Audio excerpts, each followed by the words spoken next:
Hey, this is Matt once again. What about videos paid request, this time from my good friend Efree. Thank you so much for that. For those interested in requesting any type of videos, PayPal is usually the best bet, or join my Patreon. Both links are there, wherever YouTube put it now. This is the last Kumite. And I have this look on my face because this seems like a movie I would like. I'm a sucker for these type of movies. And I'm one of those guys that I don't look at these films as cheesy. Well, maybe Tina the Tip Boxers, but Lauren Avedon himself would say that because I remember I did a review of it long ago, and Lauren Avedon was nice enough to leave a comment, and even he said, yeah, the acting, they told us to go that over the top because that's how it worked over there. So even he would admit it. But I sincerely enjoy films like Best of the Best 1, 2, and 3. 4, not so much. I sincerely enjoy Shoot Fighter, and of course Bloodsport, and Tip Boxer, and Cyborg, and 90s, Out for Justice, Marked for Death. I sincerely enjoy all those type of films. Martial arts films, action films of the 80s and 90s. This seems like my cup of tea, and while I don't think this is the worst thing ever, when it gets a 4.8 on IMDb, I perfectly get why. This was lame. This is a lame movie. Ross Clarkson, the director, he was a camera operator before this. I should have known something was up because he co-directed General Commander. That starred Steven Seagal. Let me tell you something. I liked Seagal's early work. Above the Law, Marked for Death, Out for Justice, Hard to Kill, Under Siege 1, Under Siege 2, I liked The Glimmer Man. I even liked Exit Wounds, despite the wire work. When he went direct to video, 9.95 times out of 10, they suck ass. Maybe Urban Justice, maybe Pistol Whipped, Into the Sun, there's a few. But then you got Attack Force. You got him, Sniper Special Ops. You got him doing fight scenes where he's sitting on a chair all the time. Or half the movie's his double, so his double should get co-credit. And a good man, a good recipe at KFC, a fat man, a Russian man, whatever the hell the titles are for his movies now. I'm glad he's in Russia. Stay there, please. I like the early work, but yeah, General Commander, there's another movie that sucked, and he co-directed that. And it's one of those films where I'll get more in the details. Number one, again, I like these type of films. Shoot Fighter and Bloodsport, Tip Boxer, Team the Tip Boxers. It takes too long for the tournament to start because the tournament doesn't start for over an hour into the movie. The movie feels long. It's like an hour and 45 minutes. The cast isn't that good acting-wise. I know because, these type of films aren't meant for acting. I don't know why, as soon as I talk about this, my nose is itching. Because I'm allergic to the BS I saw, apparently. But the acting, at least you chalk up to, there's a charm to it. Or the lead actor may not be Oscar material, but they have a certain it factor, or they have a presence, or something that you see why they were cast as a lead. Jean-Claude Van Damme, I've always liked. Even in Bloodsport Tip Boxer, I liked him. I think, yes, he has an accent. He's from Belgium. I think he does a good job for what he's given in Bloodsport Tip Boxer. I sincerely think that.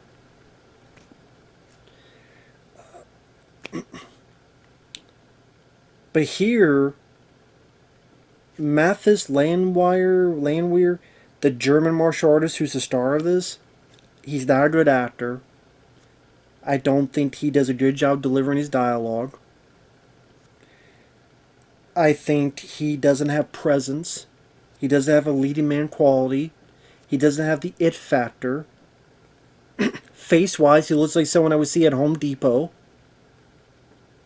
He has a couple pretty decent moves as a martial artist, but not enough for me to go, yes, I get why you got... I think there's other people who could have chosen.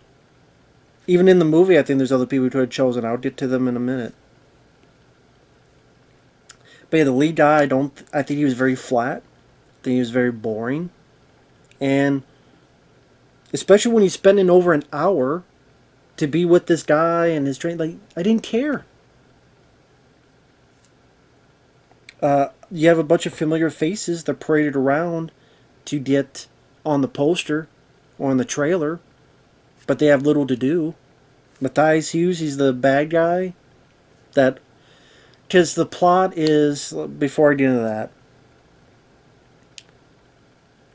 our lead guy, he and his daughter, he is in this karate tournament.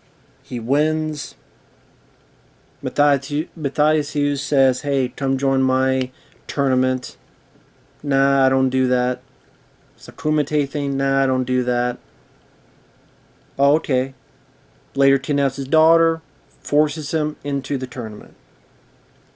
In this tournament, it's over, I forget which country it was at, and there's going to be a lot of the fighters there. There's Kurt McKinney, who's in No Retreat, No Surrender. David Kurtzel. On YouTube, he's the Viking Samurai. He's one of the fighters. You have this lady who seemed a bit bony, but okay. She's a fighter. You had a group of fighters there. I find it funny that they were doing it for one. They were doing most of them are doing it because they're forced into it. But the others who are not forced into it, it's supposed to be a fight to the death. Only one person dies during it, which I thought was funny. It's a fight to the death, but one person dies, and it's only for $1 million. I'm like, all these rich people, everyone's getting excited. The ones that are not forced because their daughter or their wife or their sister is kidnapped. But other people, they don't do this for $1 million. That's it. That's not a lot in 2024 numbers. It's a lot to me, but for like, it's $1 million, not like 10 or 20 million, only $1 million. So Matthias Hughes being very cheap. $1 million. That sounds like the Austin Powers. $1 million. And then people laugh.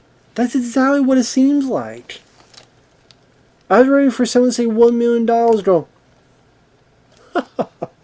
what the fuck? But anyway,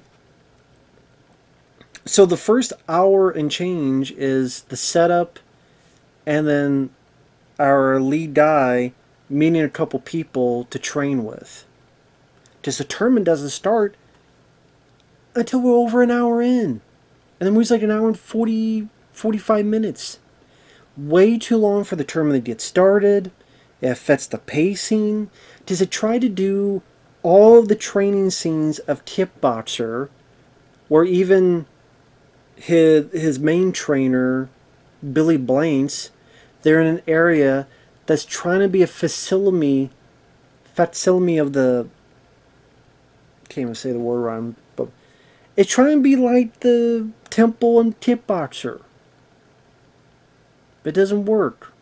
It just comes off as a lame imitation. That's the thing. It doesn't really bring enough new to the table to stand on its own 2 feet. As an ode to those older films, it doesn't look like it in terms of the cinematography, in terms of some of the camera work, in terms of some of the editing. Oliver Harper, the YouTuber, he edited the film. Him or the director made some mistakes on this, which I'll get into. Which I'm sorry to Oliver Harper. I don't think editing is the strong suit. Maybe just stick to YouTube. Hey, I would not be good in movies either. Trust me. So, I don't think editing is his forte. Because there are bits where I didn't. I'll get. No, I'll say it now. Like, two things I noticed. There's a bit. I want to say. What was the actor's name? The lead guy is fighting this black guy who's bald, right? And he does this big kick to hit the guy in the face. Now, to do it, it's like you know, and he spits out blood. Tit to the face, or instead the tit goes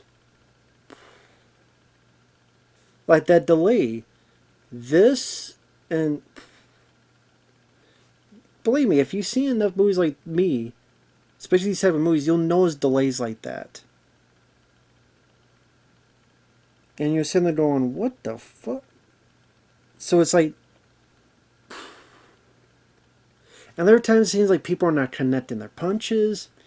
There's another bit with Billy Blanks is helping this guy be taught, and one of the first people, Billy Blanks, he's his janitor, which I'm like, is this the same guy from Showdown? The Billy Blanks movie? He was a janitor too, but no.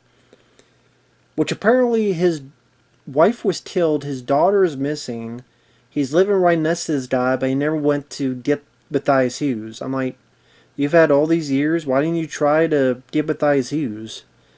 Granted, it's because he owns the town, but I didn't think a guy who's very vengeful would find some type of gun and try to shoot the motherfucker, but anyway.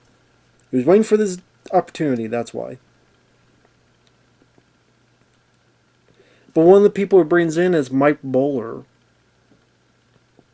Which, by the way, that guy looked a lot more impressive. Why the hell was he not the lead? I think he was the choreographer. But, like, Mike Bowler's got more of a look. He's exceptionally more crazy in terms of the movements and the martial arts and faster. Why the hell was Mike Bowler not the lead? So while this is happening, he's teaching the guy. And then when the leads takes him down, he does these punches to the ground. Well, he does these punches to the guy. He does this and this. Now when he puts down one punch, you hear it. He does this, but he stops this far away, but you hear what sounds like the punch he did before. Now is that meant to be him stopping? Which I didn't know if you stop, it makes a sound effect. But it's like, and then, I'm like, well, why does it sound like the same sound effect? And then I'm thinking, well, okay, I guess it's a whoosh from him stopping. Okay. But then, the next shot, it was like his right arm, it was either his right arm that he stopped, then the next shot is his left arm, or it was a left arm, and the next shot it was his right arm. I think it was his, because he was over here, yeah, it was his left arm. Like his left arm stopped.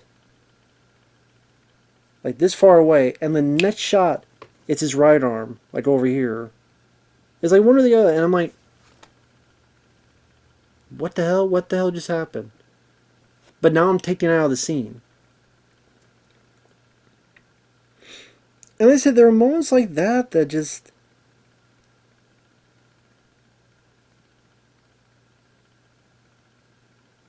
Oh, another bad editing job. There's a bit where Kurt Bettini and this girl who's a fighter, they're in this gym where other people are training. And David Kurzel, the Viking Samurai on YouTube, he's in this film. He's another fighter. You find out there's more to him later on. He confronts the girl saying, I'm doing this for the money and how, blah, blah, blah.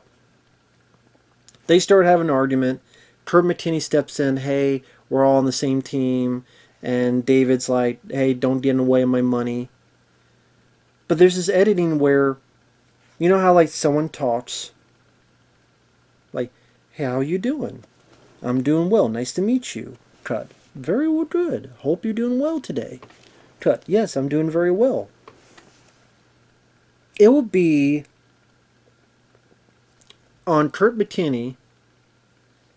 Then it cuts to David. And then cuts back to this. Like, it started Kurt Bettini. And then it goes to David for literally 0.8 seconds. Like, why don't you show footage of this? Because I've tried it. Hell, recently I did a Conan the Barbarian review years ago with a 30-second TV spot, and just the other day it got partially blocked. That means other countries couldn't see it. While there's people on YouTube that can watch a film for literally an hour and 20 minutes or 40 minutes, most of the footage, and they're perfectly fine. So that's why I can't. I would love to, but again, I'm just describing it the way I see it.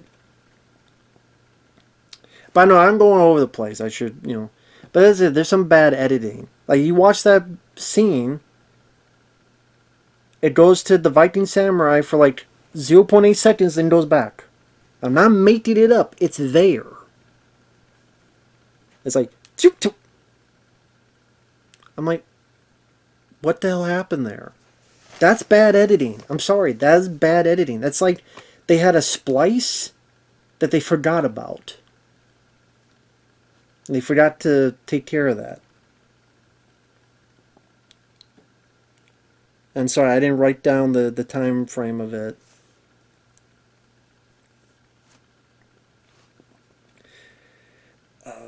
But let me go back a bit. So yeah, Matthias Hughes, I Come in Peace, Kurt McKinney's one of the fighters. His wife has been taken. Billy Blanks, his wife was killed by Matthias Hughes long ago. His daughter's missing. But he's really done nothing but, I guess, bop. Cynthia Rothrock, the fighter who's the... Matthias Hughes' fighter is a guy named Draco. Guess they couldn't call him Drago. Just Rocky Force, they'll call him Draco. So I'm like, what, the Sean Connery dragon from Dragonheart? But whatever. No, this is spelled differently. I guess Cynthia Rothrock was his sensei, but she doesn't like how evil he is. And she says she's going to teach our lead character a bunch of stuff, but she doesn't show him anything. She tells him just the most vague things that anybody could have figured out without her saying anything. So she's wasted. She does like one kick at the end. Bolo Yun Sun is in there as one of the fighters, just to literally get kicked once in the face and be done. So that was a complete waste. It's cool that Paula Herzog, who did the score for Bloodsport and Kickboxer, come back. It's cool that Stan Bush did 2 songs for the film. They were nice to listen to, but if I'm being honest, I would never listen to them again. Even on their own. Like, even Stan Bush songs. Like, Never Surrender and Kickboxer, now it's No Surrender. I don't know. What a big change that is. From never to no. I'll still listen to those songs back to the day, again and again. Again, it was fine, but I'm never going to listen to these songs again. It's okay as a novelty.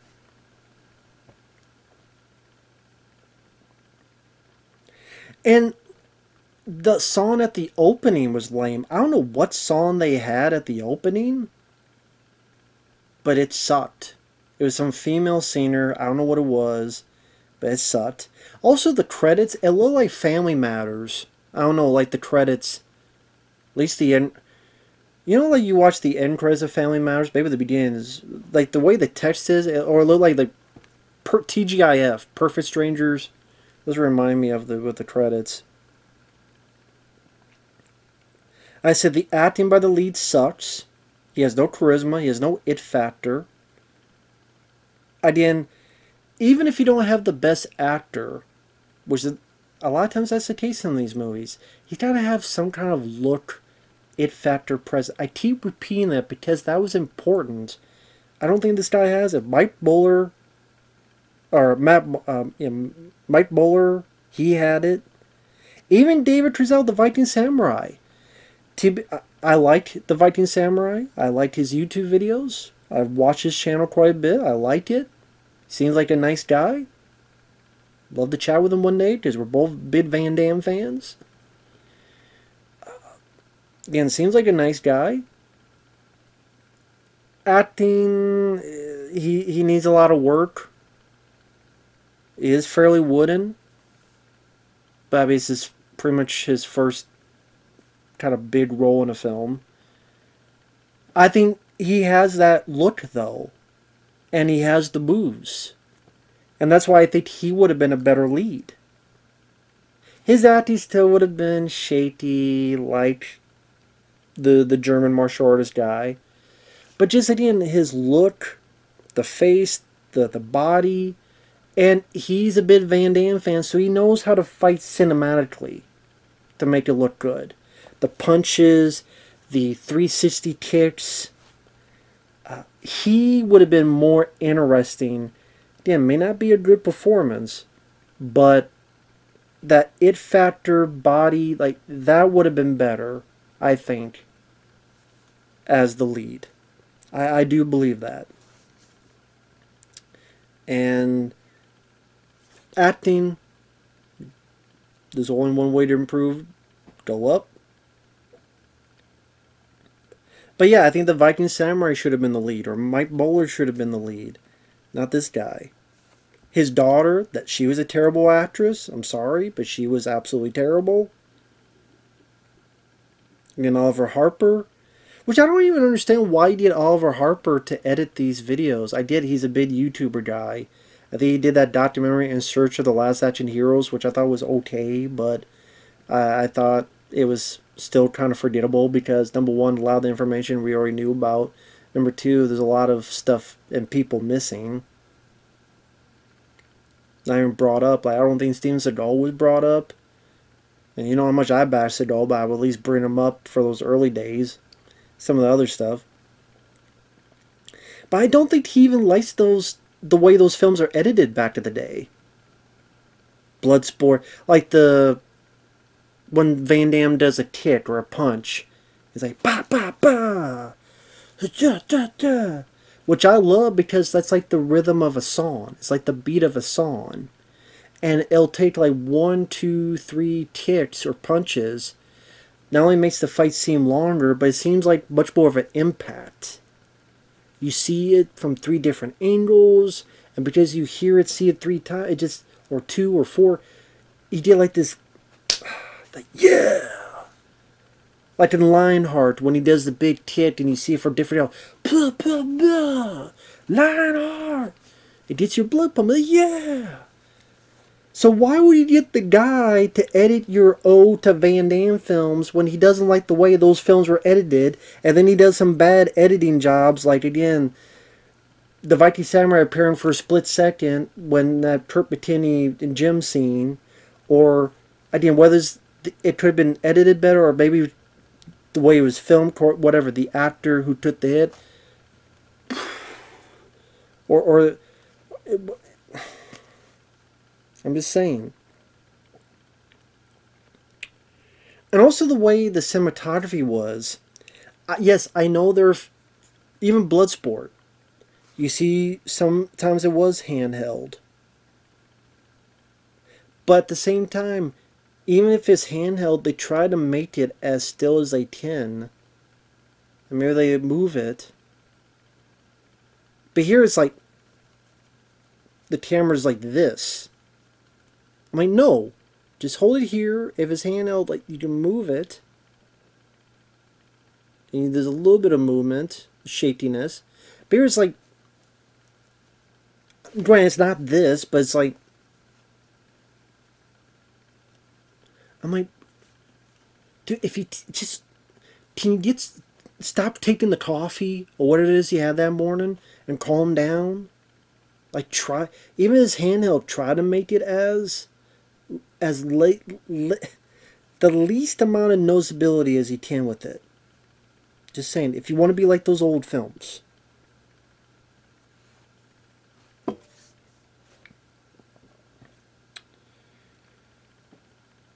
So again, he fights in the karate tournament, and the choreography is okay. The fights at times are okay. Nothing completely noteworthy, but okay. But nothing that I haven't seen done as well or better in a multitude of films Whether nowadays and the John Wick 1 through 3, Nobody, which granted they had a lot more budget to be fair, or even films like Guns Akimbo and some of this other stuff nowadays, Hardcore Henry, multitude of other films. Forced to go over to his daughter's kidnapped. Again, the fight, it's the fight to the death. But only one person dies, which I find funny. They really hamper it. Fight to the death, fight to the death, fight to the death. One person fucking dies in it, and then for $1 million. Why the hell would anyone want to do this for $1 million? A fight to the death for 1 million? Train and get in the UFC. You probably get more than 1 million. At least or close to it. Close enough that a fight to the death won't be worth it. The daughter kidnapped is bad acting. Pretty much, other than Kurt McKinney, most of the people had bad acting around this. This one female fighter, I don't know, she looked really bony to me. I don't know about her. Never seen her before. Draco, the villain, was cartoonish. Not in like the cool, intimidating way, like Bolo Yun or Michelle Queasy as Tom Poe. Just they were like intimidating. Even what's his name? Best of the Best 2. Was it Ralph Moeller? This guy was like, I teal you. That's how he said, not teal, teal. Tee. I teal you. Okay, I teal you too. Let's see. Then we meet Kurt McKinney and these other characters. Our lead character meets Billy Blanks. He's a janitor. That's what I'm thinking. Oh, it was like Showdown where Billy was a janitor. Billy's Blanks' leg was broken. His wife was killed. Wanted revenge. So I'm like, why haven't you done it yet? But I guess this was his opportunity. So Billy Blanks kind of do some katas and brings other people in, like Mike Bowler, who again is much more impressive. The second punch did not land, but you hear the sound effects. But again, the sound effects either it sounds like the same as the punch sound effect, or again it was meant to be a sound effect of stopping, like maybe a whoosh, I don't know.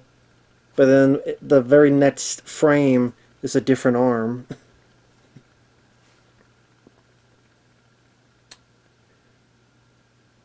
Like I said, David and the girl are arguing. David being Viking Samurai.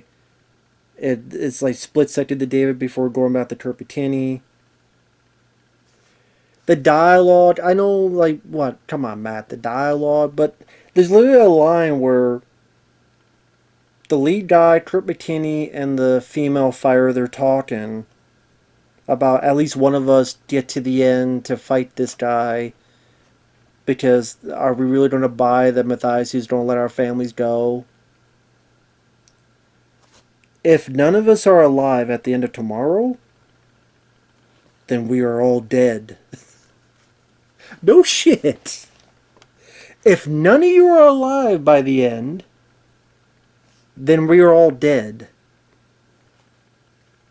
None of us alive, that means we're all dead. Really? Interesting. I didn't know that if none of us were alive, then we'd all be dead. Like, was that meant to be bad on purpose, or did they not think that through? I don't know. But this movie's not meant to be a parody. And I'm sitting there going, what the fuck? I swear to God, that's a line of dialogue. What the fuck? No, there's not dialogue I heard bad in Bloodsport and Kickboxer to that level as that stupid line. That's like that stupid Expendables 4, we'll die when we're dead, or whatever the hell the line was. Oh, 45 minutes and 12 seconds. I did write this down for some reason. Oh, because those three, they were talking, and The lead guy, he was supposed to say, "I'll fight in your damn Kumite." I swear to God, though, 45 minutes, 12 seconds. I swear it sounds like he said, "I'll fart in your damn Kumite." I'll fart. Don't do that. So Cynthia Rothrock comes by, says she was Draco Sensei. I'm going to show you stuff. So I'm like, so what you don't show him? And I still don't know what she showed him. We're over an hour into the film. We still haven't the tournament. We finally get the tournament started. Draco kills a guy that looks like Jeff Hardy in 30 seconds. One guy rips a guy's eyeball out and eats it. I mean, they couldn't afford too much, so make sure the guy just does this. Yeah, I guess if it works, it works. Bolo Yun's son, which doesn't look like... He does look like his dad. Taken out by one kick. What the hell? Really? Oh yeah, well, I keep wanting to call him Jeff Hardy because of the way he looked and his hair looked like Jeff Hardy. I know that's it's not, but Jeff Hardy was Viking Samurai's partner. Because you find out later, Viking Samurai is an undercover cop. We don't know that yet, though. And he's the only guy that dies in a tournament is Jeff Hardy. So Viking Samurai, like I said, like the way he fights, and you see you fight a couple, like not sadly not enough. Should have been a lot more. At least I would like to have seen more. Because I think he knows how to do it on screen, like Van Damme does. There's a difference between fighting in real life and fighting on screen. And being cinematic. I think even Donnie Yen said that. I remember there was an interview or something where Donnie Yen mentioned how, like when Van Damme does a kick for a movie, you see how it works well for a movie. Which it does. And I think Viking Samurai knows that. And so like the punches he gives and a nice whirlwind, 360 kick. But then he gets beaten very quickly. The lead guy saves him. The female fighter screws up Kurt Bikini's shoulder in their fight. I find it funny that it's all to the death, but like nobody else dies. Like nobody else has to kill anybody else. I'm like, I thought you said it was a fight to the death. One of you die no matter what. So you figure, okay, one of you die no matter what, or your loved one dies, or you die. No, it's not the case. It's only a fight to the death if you fight Draco. And of the fights, he does kill Jeff Hardy. He doesn't kill Viking Samurai because the lead guy saves him. He doesn't kill the girl because some girl told Matthias, "Oh, don't kill a girl." Okay. So how's it a fight to the death when almost everybody survives? So it's not really a fight to the death, is it? Even the bad guy doesn't die. Neither of them. None of the bad guys die, really.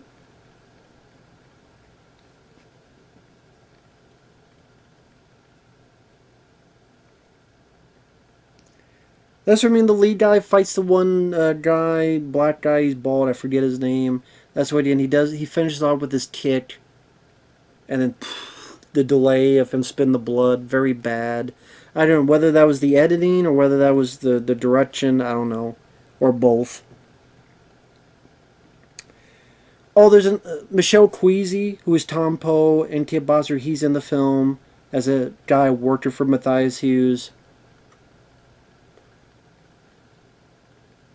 Kurt McKinney and them are trying to find their family members. They're dealing with Michelle Queasy. Someone calls for Michelle Queasy, and the guy has an earpiece. Now, Michelle Queasy's like over here. He puts his finger to his ear, but he has no earpiece.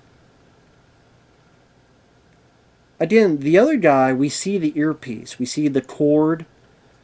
But Michelle Queasy has no earpiece. If you don't tell me, well, he's got like a little teeny one, why is it that the one guy has an earpiece like with cores ready to dial 911 on it, but then Michelle Queasy has like a hidden earpiece? Like, be consistent. You're both going to have the same earpiece then. It's just you screwed up as like, oops, we forgot the earpiece. And if there's an earpiece, you didn't show it that well. Or just hide it. Just have it be over here. That's it. Just hide it. Solve. You don't have to worry about it. What was it? Okay. That's it. Just have it this way.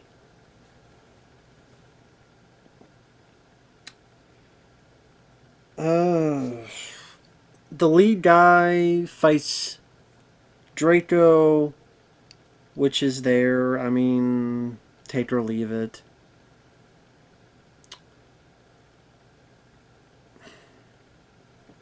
Then Billy Blanks goes after Matthias Hughes, and they have a fight, and it's just sad to see because I like Billy Blanks.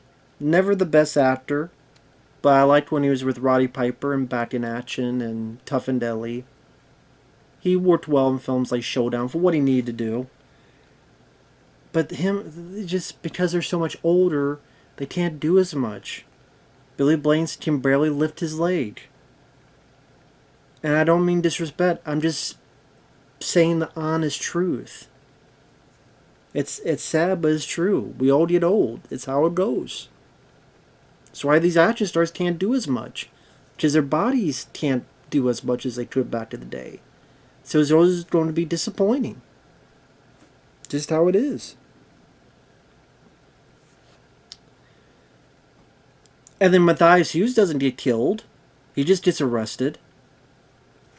Draco doesn't get killed. In fact, when Viking Samurai and these cops go and get everybody, they leave Draco. Because, like, they're doing all this, and Draco's left by himself. Just so Cynthia Rothrock can say some words. Draco gives her the middle finger. She does one kick, leaves him there. I'm sitting there going, isn't this guy the only guy who murdered someone? Jeff Hardy? I mean, Viking Samurai's partner? So he must have been a police officer himself. Agent. So this guy murdered someone, an agent, that all these people saw, but they left him alone and didn't arrest him. Even when she kicked him, she just left. So that means he got away scot-free. Just no one's there to arrest him. What the fuck? It makes me really want to go back and rewatch Blood Fist. All those movies are reviewed. Those are actually fun, the Blood Fist movies. I think I like the first four. The second one especially. But I like the first four. I can't remember if I like five. But was it four or five? I can't remember. But I did like them. I was pleasantly surprised by the Blood Fist movies. Best of the best, 1, 2, and 3. Especially 2, which is my favorite of that franchise. You just look at the way those fights were done, and the fight with the bad guy, and... Come on, man. Everybody leaves. Pretty much everybody's alive. Off-screen, Viking Samurai finds Billy Blanks' daughter. Okay. Movie's pretty much over. I'm sitting there going, whatever. Okay, if you say so. I know it's a long review, but whatever. I just had a lot to get off my chest on this because it seems like a movie I would like. It seems like a movie I should like. I like these kind of films. I mentioned some of the ones I've liked. But this is it's a glorified fan film that I don't think is that well done. Maybe good intentions. To be fair, good intentions, but imitating the 80s and 90s just still shows that it's at the end of the day, still an imitation. And not a great one at that. And actually, let me read off what I put on my Facebook. Because when I immediately saw it, I kind of... So it's going to be me repeating stuff, but much more a concise version of it. So bear with me. But yeah.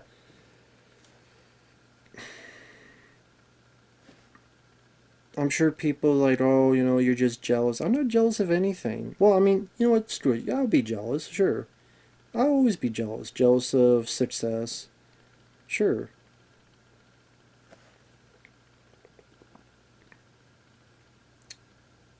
That way it gives you a bit of competition. Competition that you strive to do better, stronger, faster.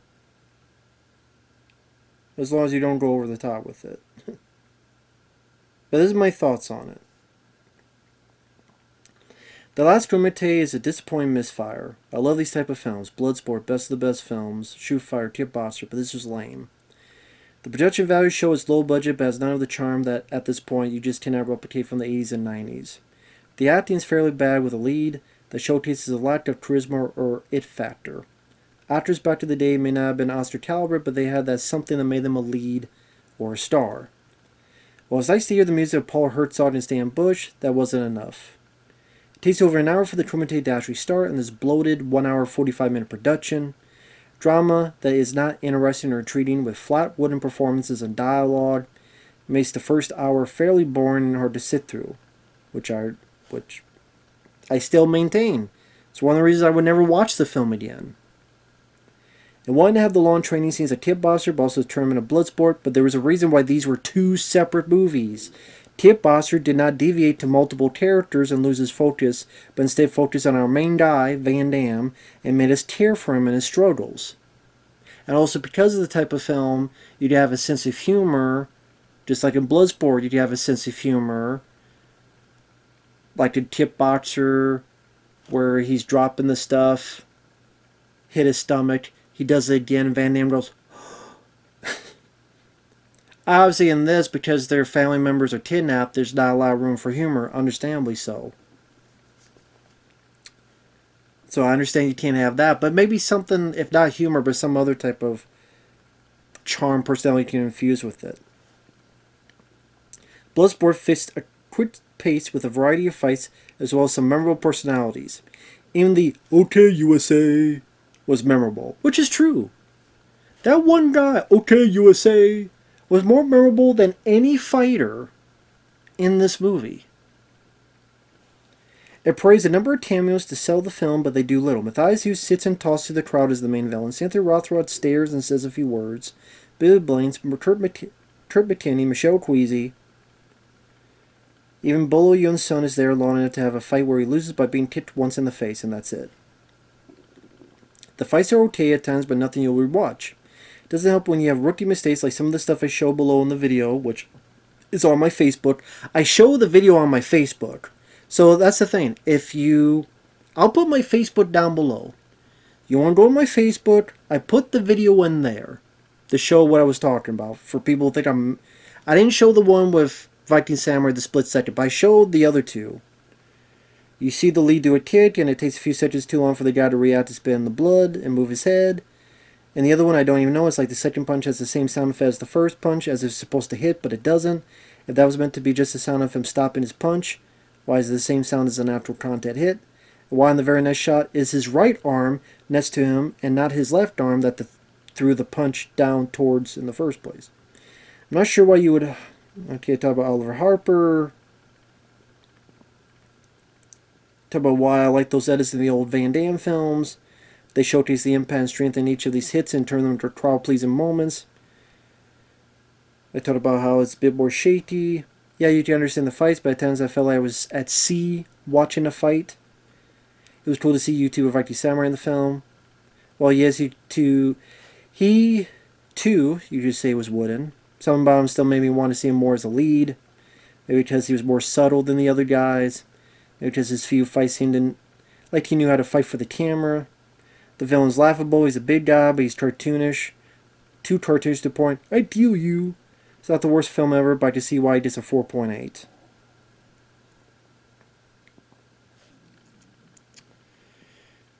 And I got some comments. Ken, being a huge soundtrack guy, even the Stan Bush songs left a lot to be desired. The lyrics are all hilariously taken from other Stan Bush songs. Never surrender to no surrender. How creative. Read my mind. Read my mind. The extras they've got. This is someone else, Dale. The extras they've got to play fighters are awful. Kurt McKay should have been the lead. I could buy him more as the lead than the guy we got. Billy Blanks at the end could barely lift his leg, remind me of a wrestler who just keeps coming out of retirement. The main guy and his daughter are terrible actors. If they make another one, it's gotta be better than this. They've got no excuses. Another one. Yeah, the main lead and main villain were bland and forgettable. Yeah, Bullow's son, and he should have been the main villain. He barely did anything. 2 out of 5 stars. The Flying Ninja 1. Great guy, wrote a very good book over there. Fighty Samurai should have been the lead. As you say, the main guy had no it factor. Even Jalal Murray had more. I don't know if I go with Jalal Murray. I don't know. Jalal Murray, I don't know if I could go that far. But Barbosa totally ruined everything. Had to argue with someone I know that said to me this piece of shit was a great, great movie. Well, it was so great it's a 4.8. Now, granted, some of the films I liked back in the day, they did low ratings too, but usually new films. I don't like new films. I don't know if people. I guess people aren't really more lenient, but I don't know. I don't know. I can see why this gets a 4.8. So yeah, I know it was a long ass video, but I had to get some stuff out of my basement. Maybe I'll call this review and discussion. Just be more spiffy. But, hey. Thanks for watching. Take care. We'll see you guys later. Bye-bye for now.